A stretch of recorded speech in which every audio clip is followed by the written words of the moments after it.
नमस्कार साथियों, 2022 में गुजरात में भी चुनाव विधानसभा का होने वाला है। कौन यहाँ पे सत्ता संभालेगा, किसकी सरकार बनेगी?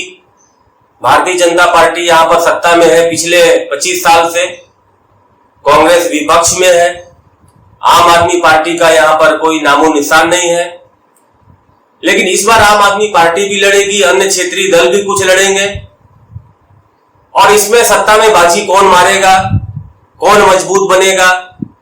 जनता मजबूत बनती है कि भारतीय जनता पार्टी मजबूत बनती है? भारतीय जनता पार्टी का प्रदर्शन देखा जाए तो महंगाई है, भ्रष्टाचार है, हर प्रकार से घिरी हुई है।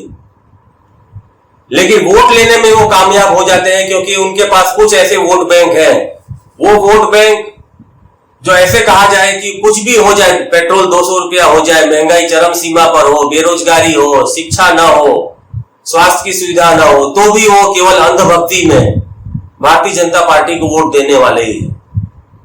और एक दूसरा वर्ग है जो एक विकल्प खोजता है कि भारतीय जनता पार्टी का विकल्प कौन? तो गुजरात में विकल्प के नाम पर कांग्रेस है, दूसरी एक नई पार्टी आम आदमी पार्टी भी चुनाव लड़ने वाली है। तो जनता किसको समर्थन देगी?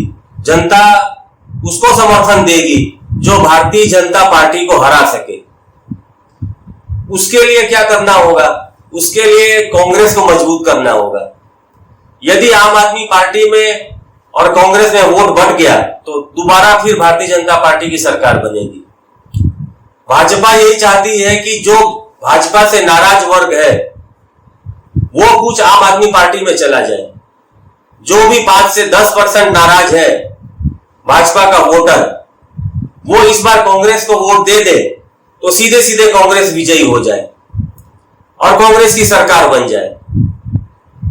उनका यह प्लान है कि जो नाराज है थोड़े कांग्रेस में चले जाए, थोड़ा सा आम आदमी पार्टी ले जाए और उनका वोट बैंक जो फिक्स है उसके हिसाब से वो लड़ ले और वो फिर से सत्ता में बैठ जाए। अब आम आदमी पार्टी की बात करेंगे, गुजरात में उसका क्या प्रदर्शन होगा? आम आदमी पार्टी का प्रदर्शन उसी तरीके से होगा जिस प्रकार से भाजपा के राज्यों में हुआ है। जहां जहां भाजपा का राज्य है, जहां उनकी सत्ता है और जो परिस्थिति वहां पर आम आदमी पार्टी की होती है, वही परिस्थिति गुजरात में होने वाली है।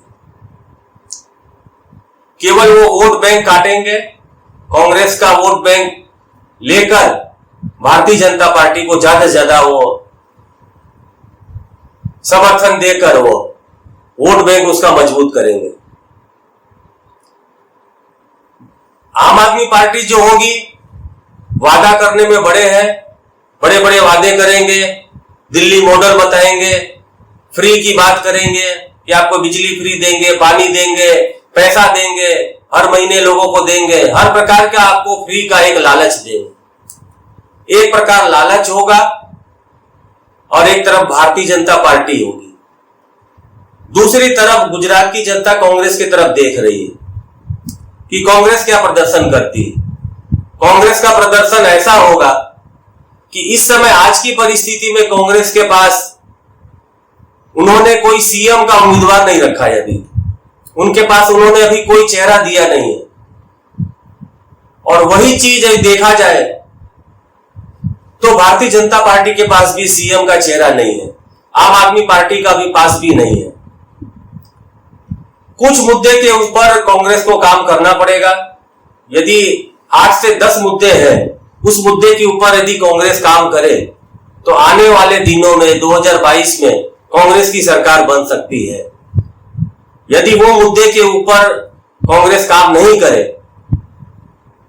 तो फिर कांग्रेस का आना मुश्किल होगा, क्योंकि वोट बैंक में राजनीति होगी, जातिवाद होगा, धर्म की बात होगी, अलग अलग दल विपक्ष वोट सब कट जाएगा और उसका फायदा भारतीय जनता पार्टी लेगी। भारतीय जनता पार्टी का मंसूबा यही है कि किसी प्रकार से भी आपस में वोटों का बंटवारा हो जाए नेताओं को खरीदना हो, अलग अलग जातियों की बात करना हो, धर्म की बात करनी हो, लेकिन कोई भी शिक्षा की बात नहीं होगी, रोजगार की बात नहीं होगी, स्वास्थ्य की बात नहीं होगी, कोरोना में कितने मर गए उसकी बात नहीं होगी। भारतीय जनता पार्टी उसके ऊपर चुनाव लड़ती ही नहीं है। और आज के परिस्थिति में जो आम जनता है वो अपनी मुद्दों के ऊपर चुनाव में वोट नहीं देता है। वो देता है नेता को देखकर, उसकी जाति को देखकर, धर्म को देखकर, नफरत की बात को देखकर कि कौन ज्यादा नफरत फैलाता है, कौन फैला सकता है, अलग अलग प्रकार से। जिस प्रकार आप देखते हैं कि आज इतनी महंगाई है और प्रधानमंत्री बोलते हैं कि फिल्म देखो, कश्मीर फिल्म देखो, कि आप फिल्म देखकर आओ तो आपको महंगाई का एहसास नहीं होगा, आपको बेरोजगारी का एहसास नहीं होगा। अलग अलग प्रकार से देश की जो जनता की मूलभूत समस्याएं हैं उससे केवल किस प्रकार से ध्यान भटकाया जाए, वही भारतीय जनता पार्टी का काम है। और उसमें वो कामयाब हो भी जाते हैं। उसका कारण है कि आज की जो जनता है, प्रजा, वो चुनाव के टाइम उसकी विचारधारा अलग होती है। चुनाव के बाद फिर वो विपक्ष से बोलती है कि विपक्ष कुछ काम नहीं कर रहा है, महंगाई बहुत है, बच्चे बेरोजगार हैं, स्वास्थ्य की सुविधा नहीं है, शिक्षा नहीं मिल रही है, स्कूल कॉलेज बंद हो रहे हैं, फीस महंगी हो रही है। तब उनको 5 साल वो याद आता है। लेकिन आपको बता दें कि चुनाव में आने के बाद भारतीय जनता पार्टी जो समझाती है उसी के हिसाब से समझ जाते हैं। वो समझाएंगे, हिंदू मुस्लिम की बात कराएंगे, कश्मीर को आपको याद दिलाएंगे, अलग अलग प्रकार से। कहीं नफरत होगी, कहीं धर्म की बात होगी और कहीं जाति होगी। वो तीनों के नाम पर वोट लेकर वो चले जाएंगे। और उनको पता भी है ये जनता के साथ 5 साल कितना भी अत्याचार करो, जनता 5 साल बाद भूल ही जाती है। जिस प्रकार से बेरोजगारी का मुद्दा भूल गई, कोरोना में कितनी मृत्यु हुई वो भी भूल गई। उनको पता है महंगाई है, वो भी भूल जाएंगे। लेकिन चुनाव आएगा तो 1-2 महीना वो महंगाई पर पेट्रोल डीजल का, गैस का दाम नहीं बढ़ाएंगे। चुनाव खत्म होते ही बढ़ा देंगे। उनको पता है कि जनता भूल जाती है। और जनता को भी ऐसा है कि जब चुनाव आता है तो उस समय उनको कोई भी चीज अपनी समस्या दिखाई नहीं देती। आज चुनाव खत्म हुआ, कल से फिर महंगाई चालू। इसीलिए भारतीय जनता पार्टी हमेशा सफल हो जाती है। वो जनता की नस पकड़ लिया है उन्होंने और वो सत्ता में माहिर हो गए हैं। सत्ता में किस प्रकार से सत्ता हासिल करनी है उसके वो खिलाड़ी हो गए।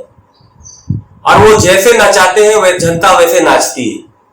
उनको बोलेंगे आज पिक्चर देखने जाओ, आज ये करो, अयोध्या की बात करें, कभी काशी विश्वनाथ की बात करें, अलग अलग प्रकार से समय समय पर केवल हिंदू मुस्लिम की बात करें, आपको 100 साल 200 साल पुरानी कहानी बताए और लोग सुनकर उसको आनंद करते हैं और अपनी सारी समस्या भूल जाते हैं। लेकिन चुनाव के बाद उनको सारी समस्या याद आती है। धन्यवाद। जय हिंद, जय भारत।